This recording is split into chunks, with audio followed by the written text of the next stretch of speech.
GW, like many others in higher ed and like federal agencies, have a commitment to address climate change. And in 2010, we came out with our climate action plan and realized pretty quickly that we weren't going to be able to get there to carbon neutrality by making our buildings more energy efficient. We have townhomes that are from the turn of the last century. We have buildings like this that are newer, but it was just going to be a real challenge to get to zero energy use, even if we were to plaster our rooftops with solar and our walls with wind turbines.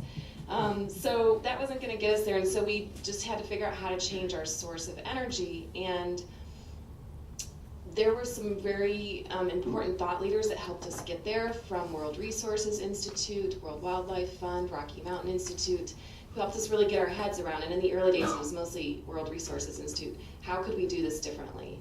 And the intention was, in fact, to do what Gary's describing, which was to reduce our usage of conventional power from the grid and increase our renewable usage so that we would have a different mix.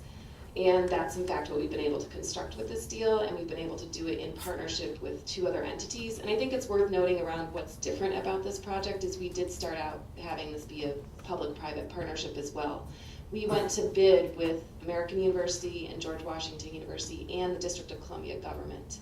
And our intention there was to figure out, would it be more economical to do something at a larger scale with all 3 entities, or would it be more efficient to work independently? And what we decided after that bid process was that the District of Columbia would do their own version, and AU and GW would work together, and then we brought the hospital in. But I think that's something that makes this project unique as well.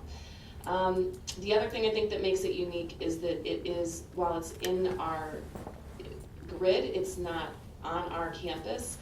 But what we learned through this is that we can have a solution that's in our grid, that's in northeastern North Carolina, that can still green our grid, and that's been really important. And we really wanted the project to be something that was a result of our demand. So working with Duke, we were able to find new projects that could be constructed as a result of our